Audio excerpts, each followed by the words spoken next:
Cleo,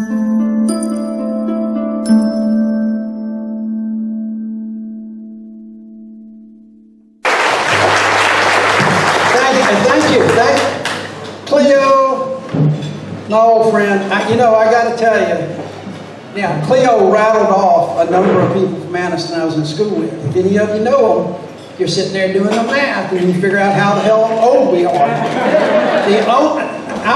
I've known Cleo so long that I think the only thing I have in my possession that is older than how long I've known is some old Beatle albums.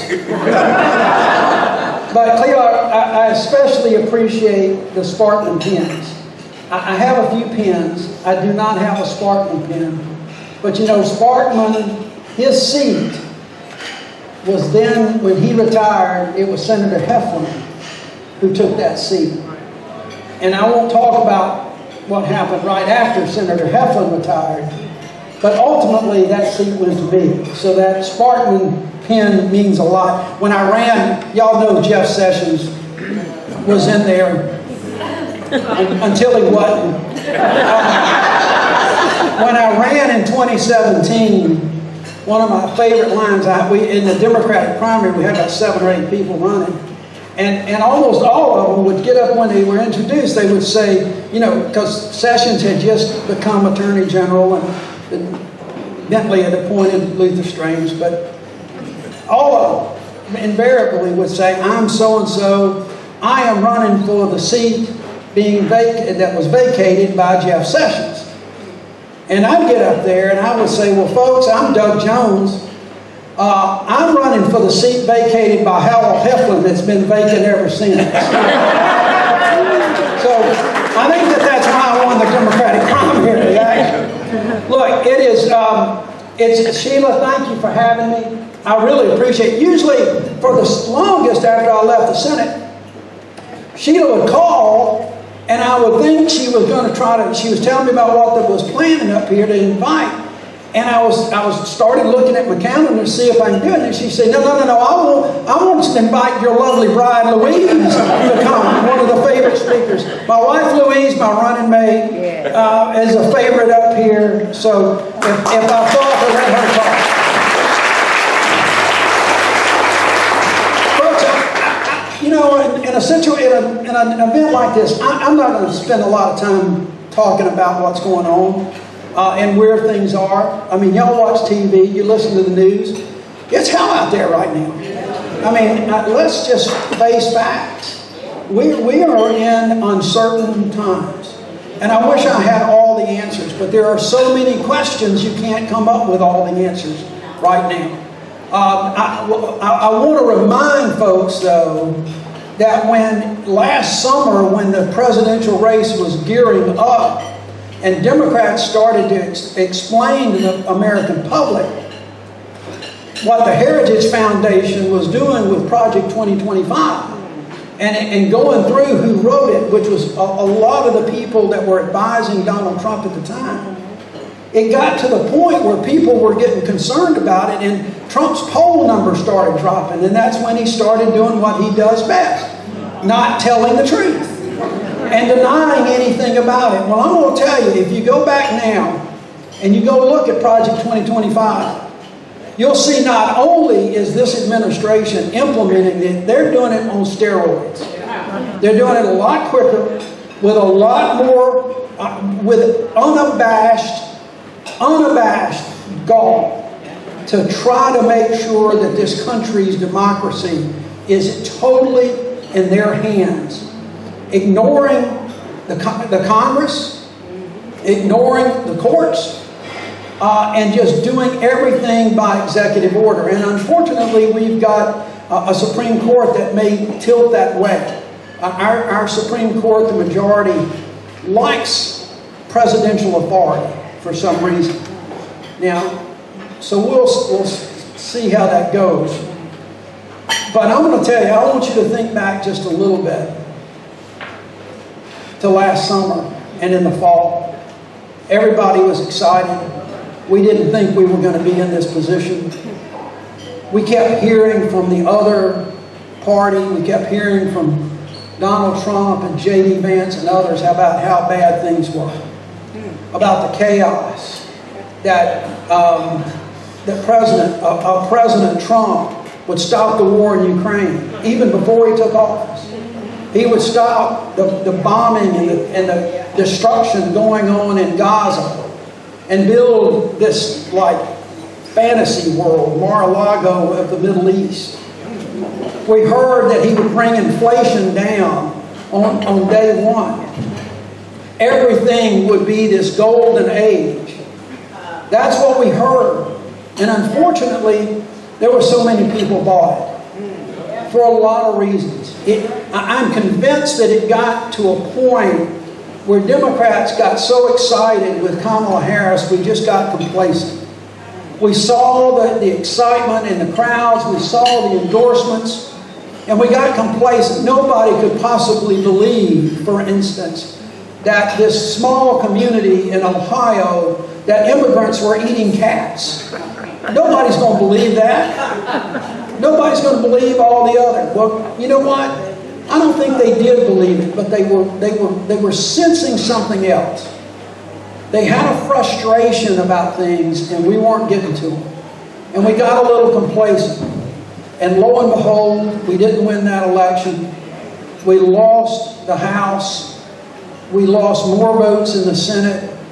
And now we've got Donald Trump as president again, a House and a Senate whose leadership basically does not do their constitutional duties, does not put any checks on the executive branch of government.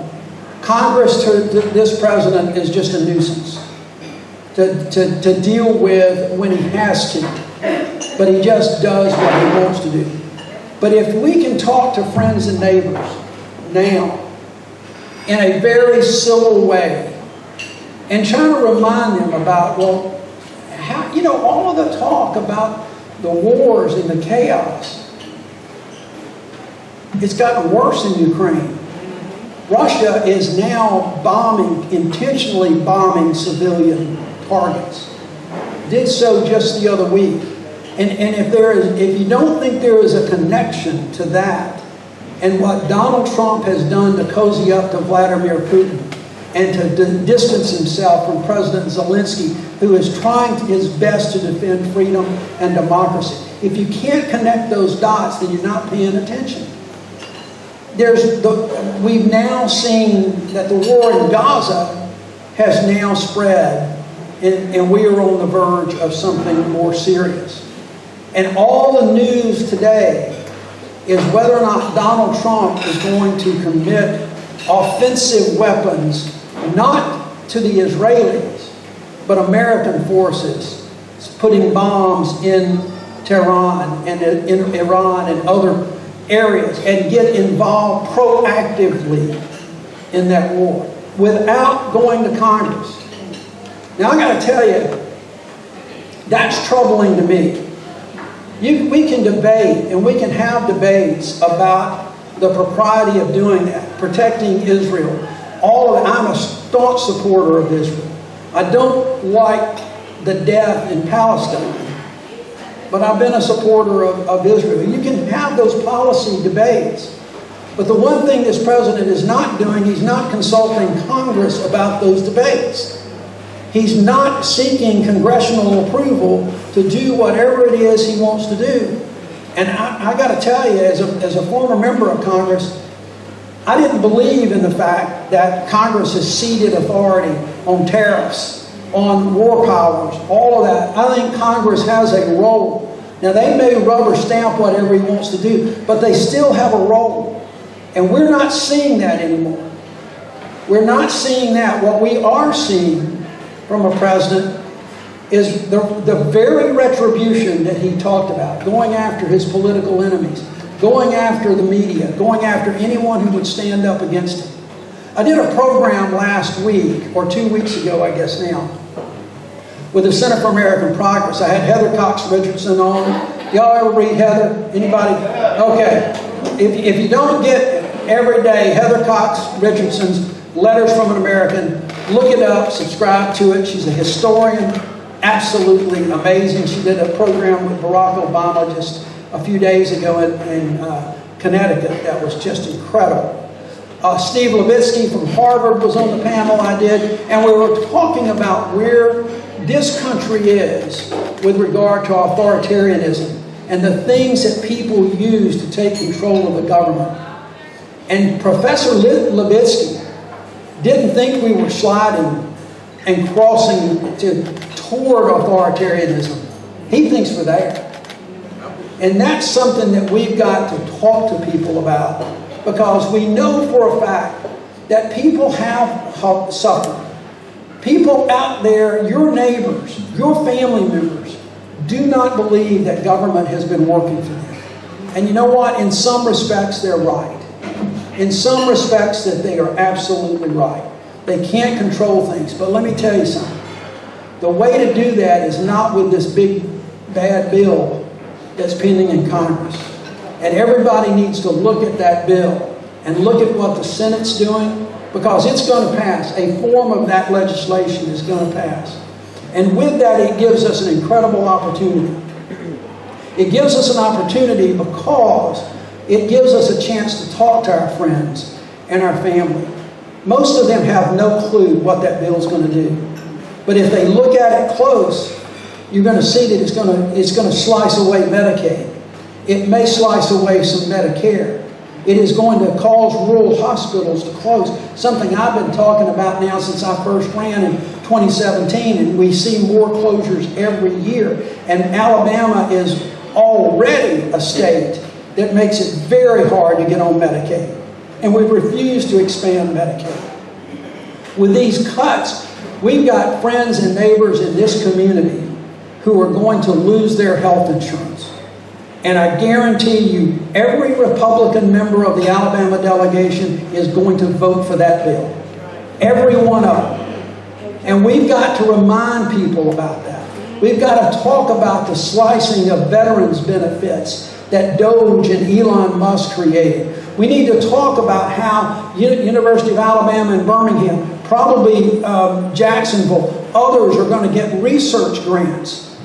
You know, I feel confident that there are people in this room that either you personally or someone you love has benefited from the cancer research that NIH has done. It's been phenomenal. It has saved lives. It has extended lives. And it is getting cut dramatically. Robert F. Kennedy Jr. has fired all of the vaccine boards. Everybody in here, just about probably, has had a COVID vaccine probably.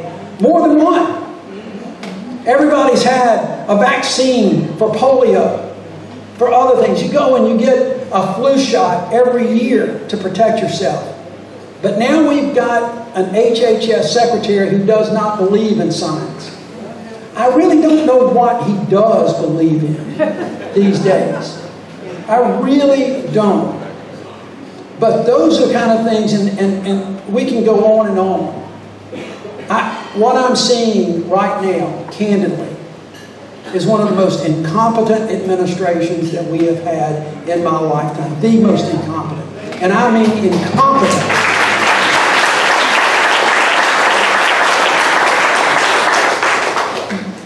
In addition, we are seeing, and I have hesitated to say this on many occasions in the past when I've seen some things, but as a former prosecutor, we are seeing the most corrupt administration that we have seen. Whether it is cryptocurrency or jets from Qatar, you know, every time I turn around, Donald Trump Jr. and Eric have got a new venture. Some of them with really wealthy people in the Middle East. Again, our neighbors have to connect the dots. It was no mistake that the Trump sons went to the Middle East just 2 weeks before their father. And the next thing you know, all of these things are being announced that are going to benefit the Trump administration, not the Trump administration, the Trump companies and the Trump family. Meme coins. Telephones? Now, I'm going to tell you, folks, if anybody in this room buys a Trump phone and gets the Trump people your data off the telephone, we need to talk. Because you need an intervention.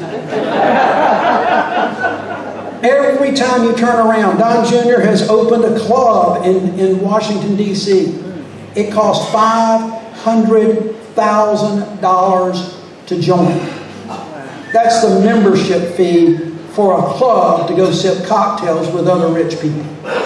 Now, folks, in any other time, in any other place, people would have been marching in the streets.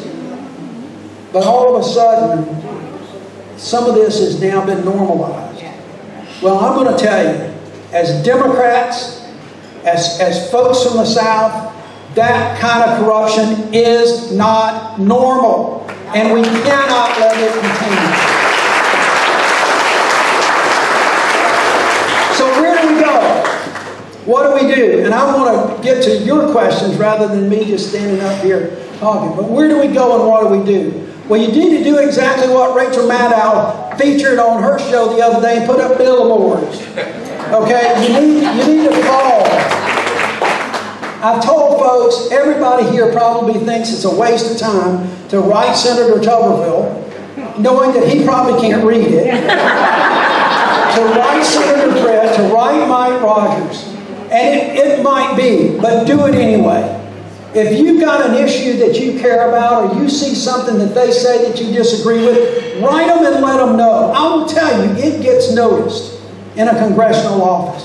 Write them and let them know. Send it to the media. Send it to the press. Call folks. Go to local. Get engaged locally. Go to see the mayor and the city council when they're having a meeting. Go to your county commission. Civic engagement are the things that Democrats have lost a little bit of. And we need to get that local civic engagement back. Because when we get that local civic engagement back, we can talk about local issues with our friends and our neighbors, our personal issues. Remember, the great Tip O'Neill used to say all politics is local. Every Democrat knows that. And it is. We've got a lot of national stuff going on now. But in today's world, with the phones that I see out there all the time, half of you are checking them probably. That's okay, so is Louise. Remember, when you talk to folks, and they're talking about all of these things going on, whether it's immigration or whatever, deep down, all politics is personal. And that's not being selfish. That's not a knock. People want to know what is happening that is going to affect them and their families. You see it all the time, I'm sure, Mayor, where people want to know what is our mayor and city council do that's going to help me and my family and my neighborhood and our schools and our businesses. How is it going to affect the economy? And so remember, when you're talking to folks, make it personal. Ask them. This bill pending in Congress gives you an opportunity to do that, to pick it through. Study that bill. You will see summaries of it. Study that bill and you will find any number of things that it's going to affect you, it's going to affect your friends and neighbors, and it's not going to affect them in a good way. It is not going to affect them in a good way. And that's the way Democrats can regain what we had in this state. And that is more Democratic office holders. More Democratic office holders. We have an amazing opportunity coming up in about a year and a half. But it's going to take work now to get out there and not wait till 90 days before the election to start knocking on doors and trying to get people out to vote. It will be too late. We need to get out there now and start telling our friends, our neighbors, and our businesses, how's this working out for you? It ain't too good, folks. It ain't too good. So with that, I want to thank you again for letting me come. I really thought Cleo and I were going to have a conversation and banter back and forth, so I didn't have any real prepared remarks. But I will tell you finally, I was so honored to represent you in the United States Senate. And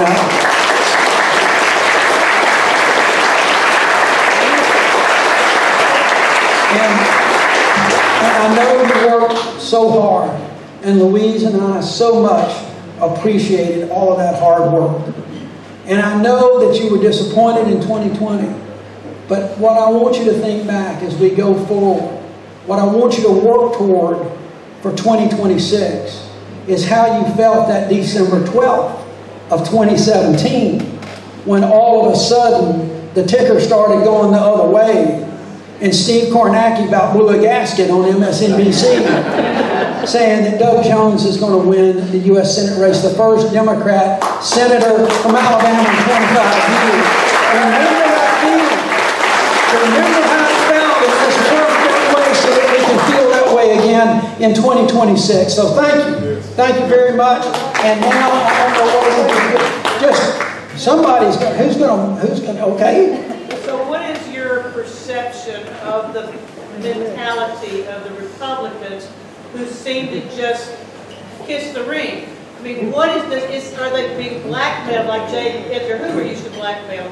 Or are they making so much money? I mean, what is the driving force behind their bowing down to this? If I could really answer the question about what the mentality is of the Republican Party, I'd be president. You know what? I saw when I was there, when the cameras go away and you're on the floor privately, or you're back in what we call the inner sanctum having a drink, I saw how people really felt. And it's not what I see on the floor of the Senate. Now, I'll say a couple of things about that. First of all, we have in the House of Representatives today and in the United States Senate more what is referred to as MAGA senators than we had when I was there. There's no question about that. They are true believers. They are acolytes. They are sycophants. They are going to do whatever Donald Trump says. We've got a couple of them in our delegation. There are those others who don't have the courage to stand up because their job means more to them than their principles. And that's really unfortunate, because when those cameras... I had a conversation with an old friend of mine the other day who's still doing some lobbying work, and they run and they do a lot, and he talks to a lot, and they had had talked to a lot of the Republican senators recently. And to the ones that you would expect, they all just shake their head, but yet they just go along because they don't, you say what Donald Trump's got on them, what he's got is the ability to put money behind a challenge. That's what he's really got. And he's done it. Two of my best friends, two of my really good friends in the Senate were Bob Corker from Tennessee and Jeff Flake from Arizona. We did a lot of good work together. But neither one of them ran for re-election because Trump was going to challenge them in the primary. And they knew they had challenged Donald Trump and that they were likely to lose, just like Sanford did in South Carolina. So I think this fever is going to break at some point. I just don't know when, and I hope it's before the country breaks. What I do think is this, what I want to be looking for, I think where you might see some breaks is in the area of national security and foreign policy. I think there's a lot of Republicans in the House and the Senate right now, including some in the Alabama delegation, particularly here locally, who are really uncomfortable with Donald Trump cozying up to Putin and dissing Zelensky, cozying up to Xi in China and the North Korean dictator. I think, and all of these autocrats around the world, they are I believe, very uncomfortable with that.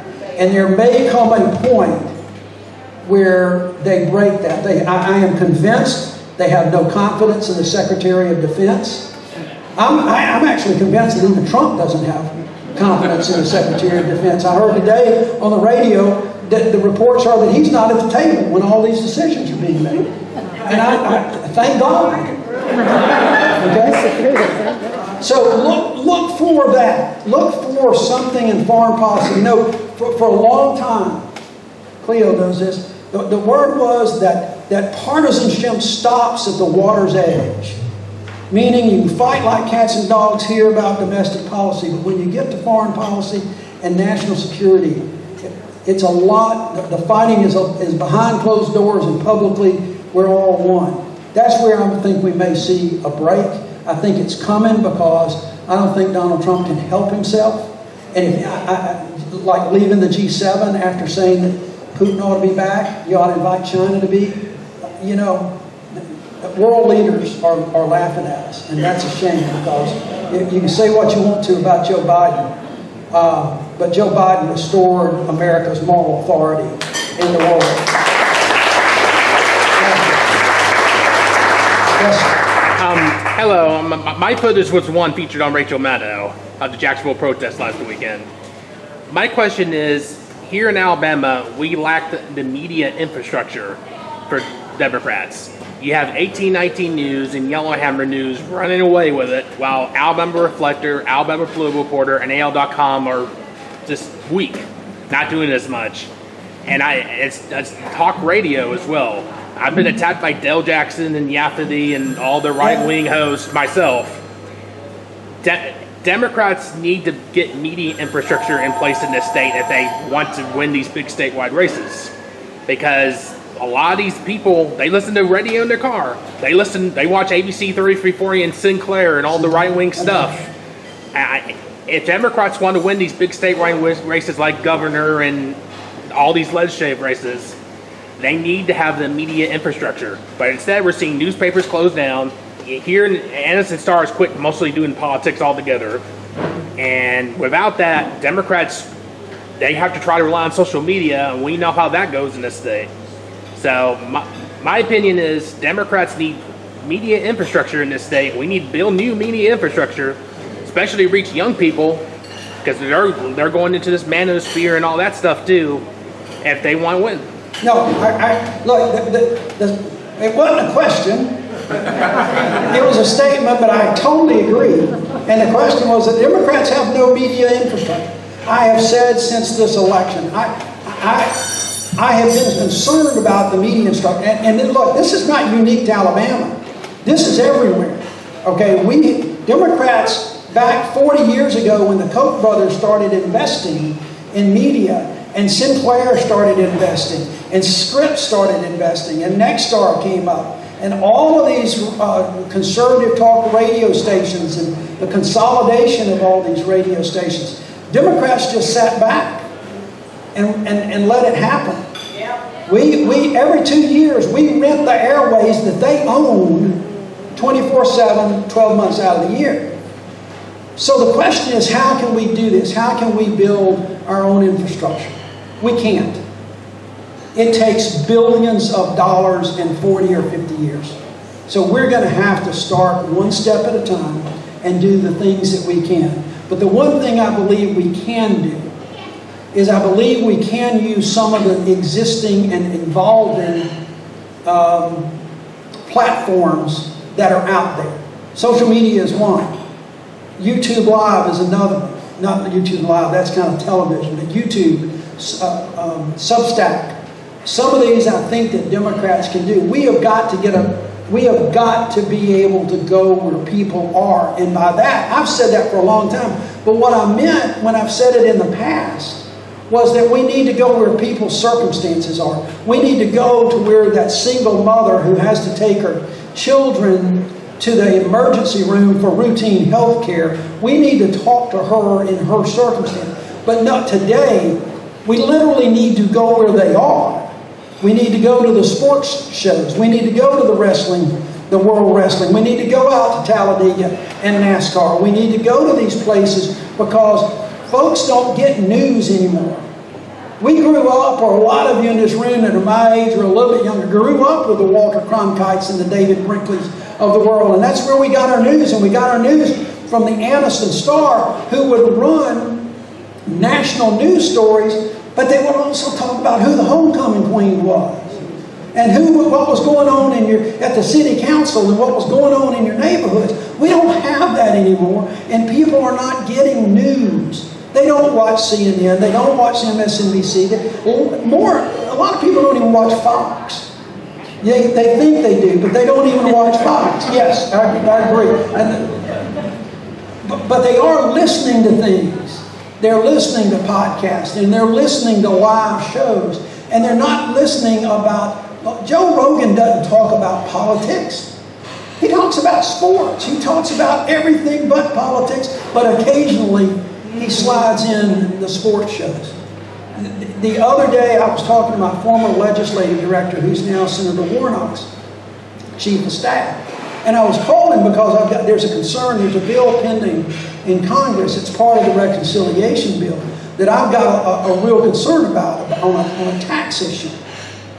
And I started trying to get Mark to tell me what the status might be. And before I explained the bill, he said, "Oh, Doug, hold on a minute, I know about that bill."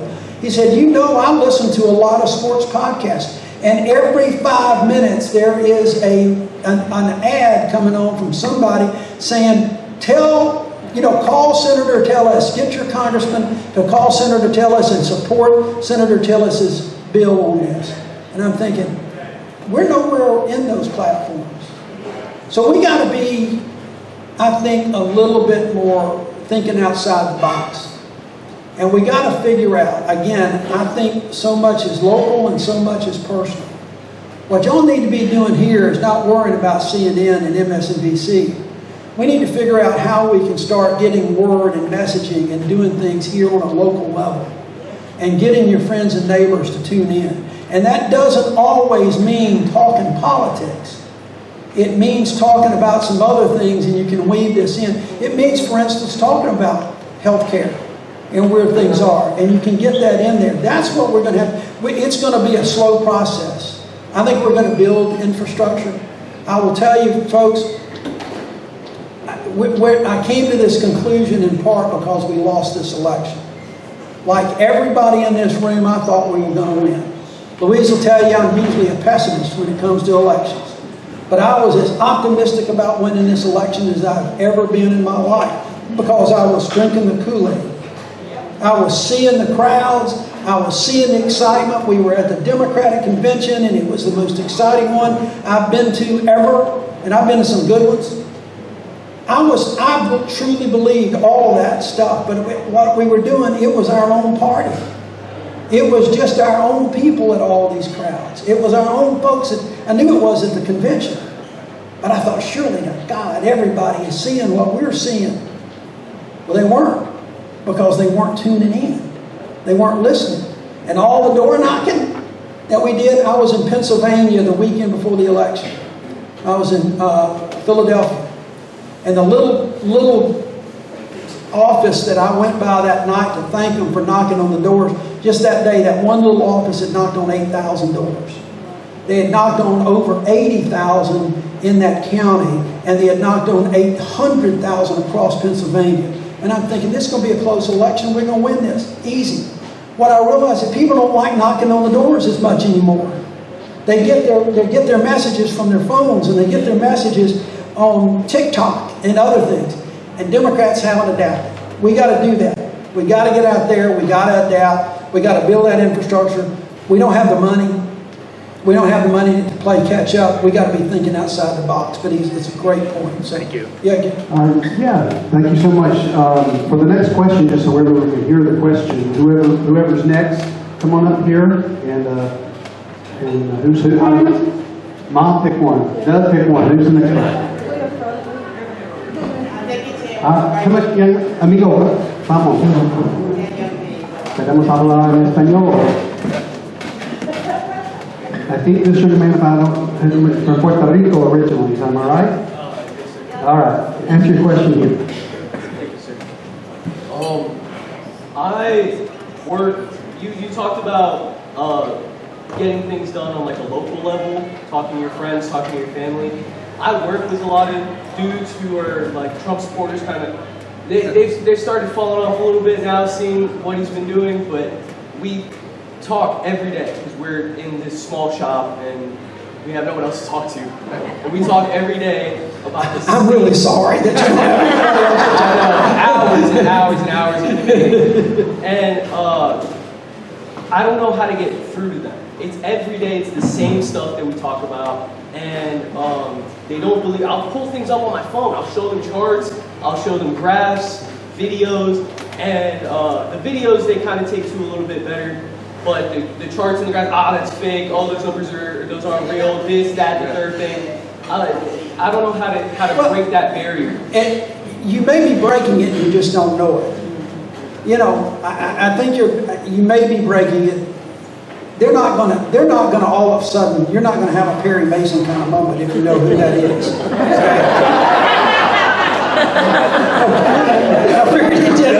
I knew some of you will. You're not gonna have an aha moment for any of those folks. But there's a couple things you can do. Number one is to continue to talk. You can't just give up on folks. Now there's some that you can. There's some you know that if they're doing these wild conspiracy theories and stuff, that's, you know, you can't get through to a lot of that. One of the things though that I don't think people do enough when they say, oh, those videos are fake, you say, well, how do you not know that the ones that you agree with aren't fake? Because unfortunately we do have a lot of fake videos, and we're going to have more. And that's where they need to try to get their information. But I think the more that we can just talk and have civil conversations, which sounds like you're doing. You know, nobody's getting fights. Nobody's, Not close, but but that's when you can just back off and just say, you know, because the key, and I've said this for so long, the key is finding common ground on one thing. If you can find common ground on one thing, you can find it on two. And then you can find it on three. And the next thing you know, something is going to change. And I agree with you, though, that what we've got to do a lot is to try to show some of the things that people, the reason they voted for Trump, and the fact that he's not delivering on that, and in fact it's going the opposite way. I'm going to give you a crazy example, okay? I was talking to a good friend of mine today from North Carolina. He actually did I don't know if y'all have seen the kind of graphic novel, the kind of comics of John Lewis's books. He had a trilogy called, that Andrew did with him. And comics are huge deals among young people these days, and especially in rural areas. They snap them up, they buy them, and that's another thing about the infrastructure. Well, he was talking to a lot of his friends at some of these comic conventions that they go to. And all of a sudden, a lot of these folks are turning sour on Elon Musk and Doge and Trump because the value of their comic collection is going down. Okay? It is. It's going down. And the reason it's going down, it's these little things that we don't, as Democrats, we just don't think of. But the reason it's going down is because so many people are getting laid off that have these things. They're flooding the market because they're having to sell them to make ends meet. And they're flooding the market and the price is going down, supply and demand. And so they didn't know that, and they're blaming them for that, and now they're souring. So remember, all things are personal.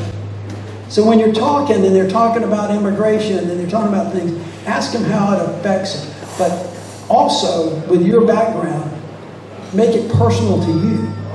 Because the one thing I have found with a lot of these folks is that if something's happening and you make it personal to you, they stop. And they think they don't want to do something. So thank you for what you're doing, and we can take a lot of lessons. Absolutely.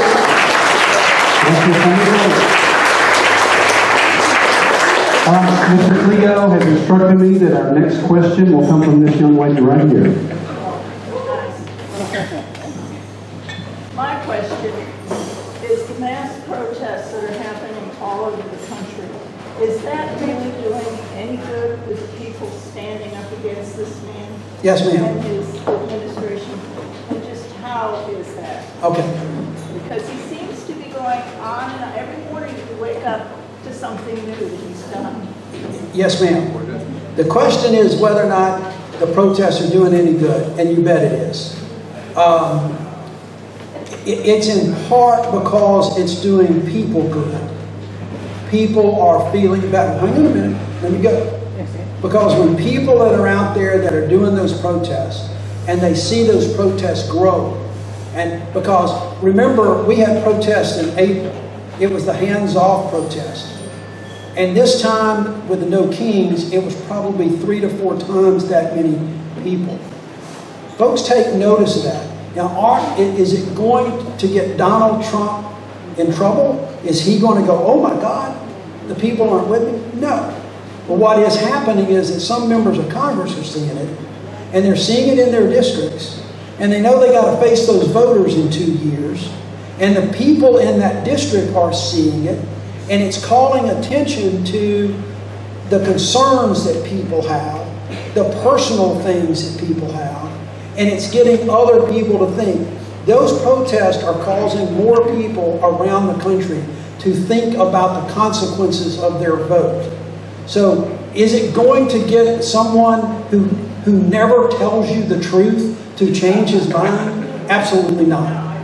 But if we can parlay that and continue to grow to the midterms and beyond, we will save this democracy, because there is data to support the fact that once protests like this get to a certain tipping point, and it's not a lot, it's maybe 10 or 12 million people in this country, that it changes policy, it changes a lot of things. It took a century for it to happen with the civil rights movement, but it's growing. It's growing. So, yes, if you've got another one up here, go out.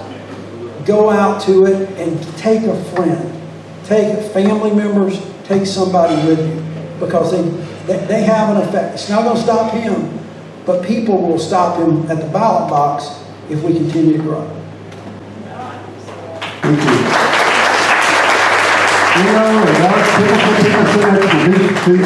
Leah, who is it? Lou? Come on up. Oh, I'm not thinking. You were picking? Yeah. All those that didn't get picked, it's Leo's fault. Thank you. First of all, let me say, Louise, don't take this the wrong way. I miss you. Thank you. I appreciate that. Thank you. Okay. Let's get down to, take a few steps back. Before we can take over the House, take over the Senate, hopefully have a blue president, we have to have qualified people to run. Now, on PBS NewsHour on Monday, that's where I get my news, during their Political Monday report, Amy Walter addressed this in a certain manner. She said that the violence, political violence that is going on right now is keeping some of the most qualified people from running for office, not just thinking about themselves, but their families and the people who are working in their campaign offices, all of those people who they are putting into jeopardy. And I would like your thoughts on that. And where do we find people who will, we got one here in the room, I know, but where do we find these people? And the qualified people, how do we convince them to run? It's a growing problem with the violence. There is no question. We saw that violence grow in the first Trump administration. And again, you can connect the dots. Now, there is no question that violence has occurred on both sides of the political aisle. There's no doubt about that. And that Democrats have, to a lesser degree, been guilty of some rhetoric. But the first thing that's got to happen, in my opinion, in order to do that, is not with us. It's people that have a megaphone. It's people in office that are not thinking past the rhetoric that they're talking about. It's people like your Cleveland County Commissioner who was warning people the other day, if you don't want to carry, if you're not comfortable carrying a cordless paper hole puncher or hole puncher, which is a euphemism for a gun, if you're not comfortable carrying a gun to these protests to protect yourself, go get some pepper spray. Go. He doesn't have a clue that somebody listening or seeing that could think a different way. There's no doubt in my mind that he was not advocating violence. But that's not how some people say it. And the fact is, if people get out there and they've armed themselves or they've got a ton of pepper spray, then something's going to happen. They may not go there with the intention of using it, but something can set them off and they do it. And we've seen that kind of rhetoric over and over. And it comes from the top. Donald Trump is famous for that. And it's just like I told some folks the other day, minor violence begets more serious violence, which begets more serious violence than that. And we've got to get our leaders to understand that in today's rhetoric, we've got to dial this back. We can't continue to dehumanize human beings and call them the names that they're being called. It doesn't matter where they're from, who they love, what it is. We cannot continue to do that, because when you delegitimize someone as a human being, you're basically giving somebody permission to eliminate them or to do harm to them. So it starts with candidates and political leaders. And that's where we've got to try to make sure. And we've got to call folks out. We've got to call out the other side. But if you see somebody in the Democratic Party that says and does something like that, we've got to call that out too. That's different. That's different than just simply saying we've got to constantly be at somebody's meetings or whatever to challenge them on their policies. But we've got that's where it starts. And it is a problem, I think. Candidly, in Alabama, I think we've got a bigger problem than just that. I think as Democrats, we've got a bigger problem is because for the last 20 years, the Democratic Party hasn't really recruited local candidates to run for office to build a bench that can really be competitive right now.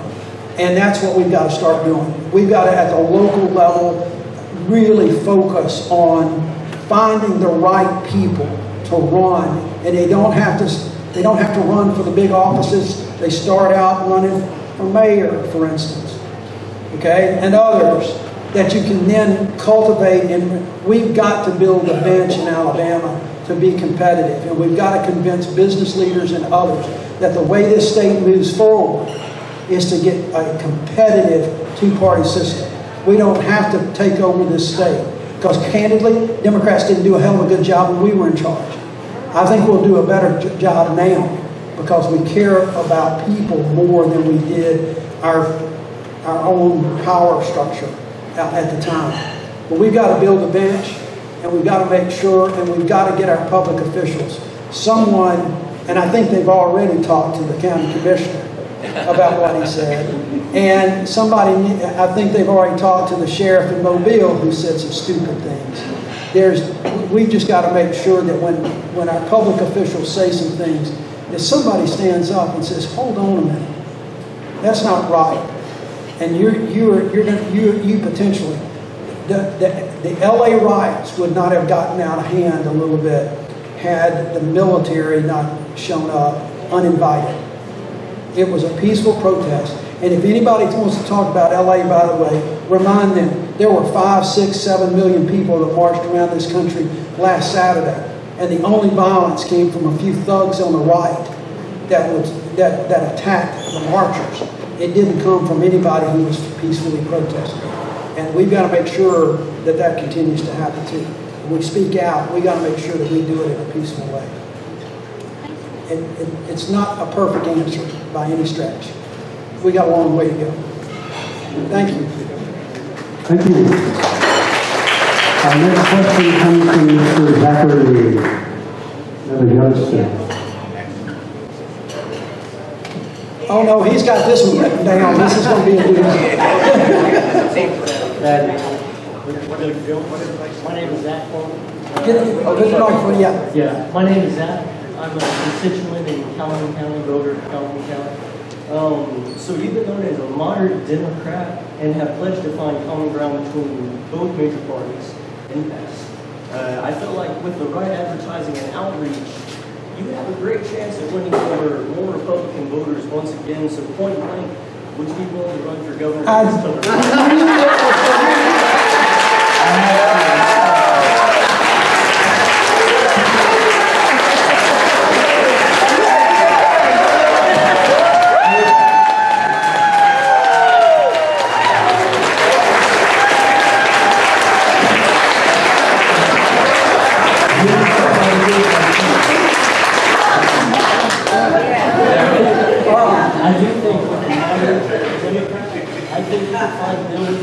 I think you could pull in Republicans, you definitely have Democrats. What would you say? Next question. You know, look, you got him sweating. I really do appreciate it. I appreciate the question. And I appreciate the response. I do. And but what I told folks right now is that Louise and I are going to stay in this fight. Where that leads us, I can't say one way or another just yet. It may or may not be as a candidate again. But we're just going to stay in this fight. There's a lot I'm doing on a national level. There's a lot I'm trying to do on a state level to try to get folks like you coming out on a Thursday night to talk and to talk to each other and to try to get a little bit engaged and a little bit enthused. That's what I'm going to do right now. I appreciate everybody in here and your response. I will promise you, I can tell you this. I don't know if Louise appreciated it the way that I might. But we're going to stay in the fight because we're going to stay in the fight with you guys, for sure, one way or another.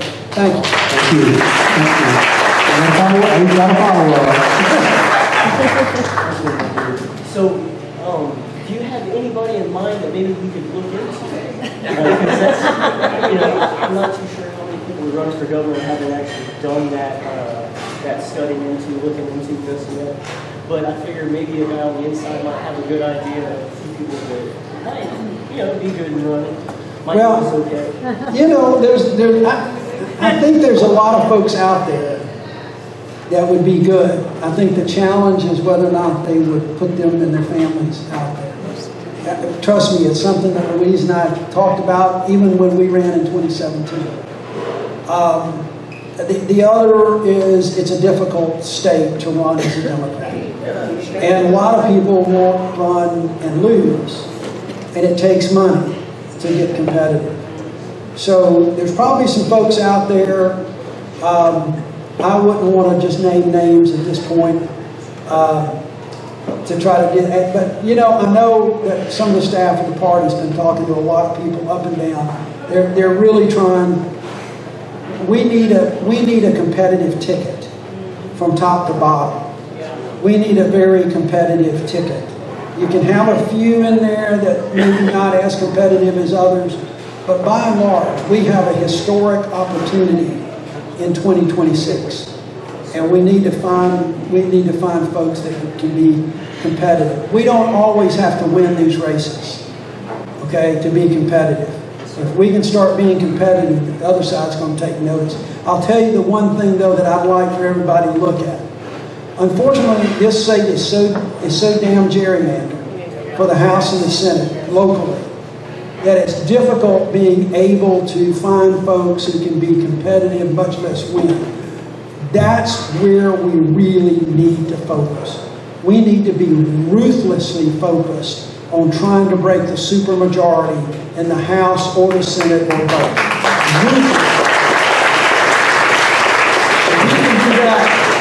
If we can do that, we got a hell of a future.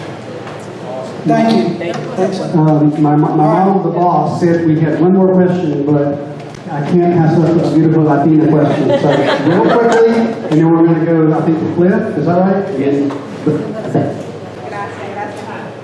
I'm nervous, but I'm trying not to panic with everything that's going on in the Hispanic community and Latino community right now.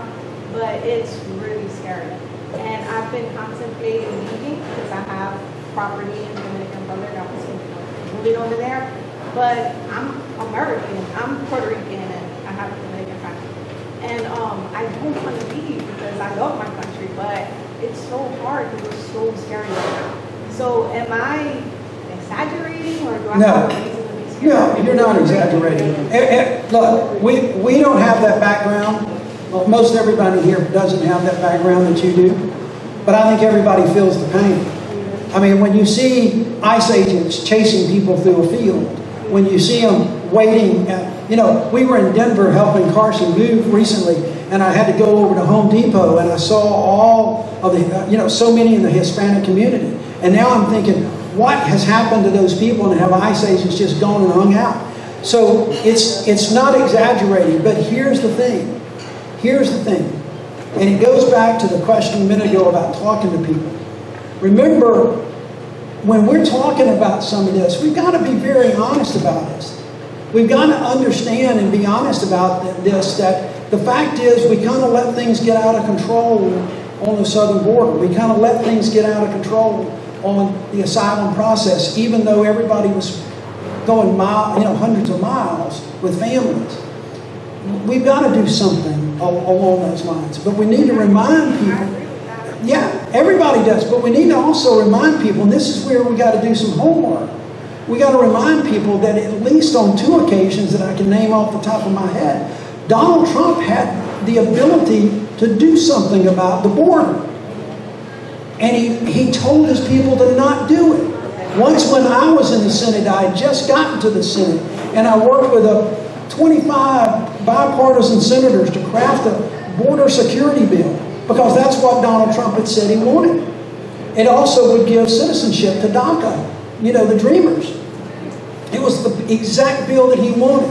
But this was 2018, and so at the last minute, he sent the word that he doesn't support it. He wanted different stuff, because he didn't want to lose it as a political tool, a political hammer during the 2018 elections. So he killed it. We were 3 votes short, and it would have made a big difference. And then last year, Democrats really just bit a hole in their tongue and voted for a bipartisan bill that Donald Trump killed. Again, it was much tougher than what I think most Democrats wanted, but they were willing to do it. So we've got to remind people that Trump has killed this, part of what we're seeing. And the other thing that I think we need to remind people of, I think most people would say, look, we got to make sure that somebody that's in this country, undocumented, that's committing crimes, they need to get out. We need to get out. Everybody agrees with that. Trump campaigned on it. Everybody agreed with it. But he's going further. It's Stephen Miller and the border czar, who are the hardliners, that are going to the Home Depots and going to the hospitality and going to the farms and things like this. And that is going to kill this economy. It is going to kill Alabama's economy. Again, a conversation with a friend of mine from Athens today. A farmer up in North Alabama farms 1,000 acres. And people are leaving left and right, and they can't get people to replace them. And so when we lose that, we're going to lose part of this economy. We gotta make sure that we tell people that we agree with them on certain things about this, but we're also human beings, and we believe. We're doing the right thing. That's right. People from the court. That's right. Going there to the right And I'm going to say this too, and Louise heard this sermon Sunday. We got to remind people, especially in Alabama, that everything that you're seeing and the way that folks are being treated right now is not what they learned in Sunday school and on church every Sunday. Okay? That is not what folks believe. We were at Raphael Warren, at Ebenezer, and Senator Warnock gave the Father's Day sermon. The title of his sermon was Counterfeit Christians. You can use that. Okay? And the line that I, as an old prosecutor, loved was he said that the single most prominent victim of identity theft is Jesus. Think about it. Think about it. I agree. All right, we got So, I didn't mean to make you cry. I want to give you a little hope. I think it's going. I think that dam's going to break too. I really think that's the kind of thing that the young man earlier was saying. People don't agree with. Okay, one more. I'm pretty sure you guys saw it, and most all of you saw it, but my favorite billboard of all the ones that my mom and Bill and Carson and everyone in Calhoun County and even the Tuscaloosa, but my favorite one is this big picture of us. This is the immigrant we took the job. Yeah. Great job. Anyway, Cliff, this is our last question. Cliff? Yes, sir. Short of, as we don't really see, or I don't think most of us see any kind of leadership at the national level, what can we expect from the DNC? Woo! You know, unfortunately, they used to say, I've heard it written, that the rest of America has become more like Alabama as a country. I'm afraid that the dysfunction of the DNC has become more like Alabama's Democratic Party. I think that there's some real issues at the DNC right now. And I don't think that they know how to handle them. I think in the past, I think that folks are going to start stepping up. But we got to get over with this. When you lose an election the way we did when everybody thought we were going to win like this, it causes this kind of craziness. Whether that means a lot of people will change offices, I don't know. But right now, there's an issue. The good thing, though, as I can tell you, just like in Alabama, there are groups like the Calhoun County Democrats, like Blueprint, like the County Association, the Association of County Chairs, like the Democrats in Jefferson County. There are local groups that are working at local levels. And that's happening around the country. I'm involved with a couple of different folks that are looking to try to do some things. And I think you're going to see, while we've got some dysfunction at the DNC level, I think you're going to see some of the other groups that are out there that are really going to step up and start doing the things. And that's where you're going to see your leaders come from. It's not going to come out of the DNC. Structurally, we got a problem with the DNC because the Senate Campaign Committee and the House Campaign Committee operate pretty much independently. Republicans don't do that. They're pretty disciplined. We're Democrats. We're not disciplined at all. And so, but I think we're beginning to see that folks have to start doing this a little bit. And I think you're going to see the party. What I'm going to see, looking for, I think the party's going to move a little bit more to the center. There was a great article the other day that came out about the fact that Democrats have to start paying attention to the South if they want to start winning elections. And it's absolutely true. So thanks for that. Folks, let me close this out. I told you that I'm no fan of our HHS secretary. But I was a big fan of his father. I was a big fan of his father, Robert F. Kennedy, who I believe was one of the great leaders that this country has ever had. And if you look at some of the things, Kennedy came from wealth and privilege. And he took a tour down through Mississippi and it changed his life. And one of my favorite quotes from Robert F. Kennedy is that we all wish we lived in more tranquil times, but we don't. And if our times are difficult and perplexing, so too are they challenging and filled with opportunities. We've got to look at the situation we're in as challenging but filled with opportunities. That's especially true for Alabama, because for so long our party has languished, but what we're seeing now in the dysfunction in Montgomery and with the Republican leadership in this state, in this country, It's Democrats who can fill that void. I liken it to tragedies that we've seen in the state with tornadoes and hurricanes. Nobody wanted those. Nobody asked for that. Nobody voted for those. People lost their lives. They destroyed property. But out of those tragedies, there are leaders that step up and see opportunities.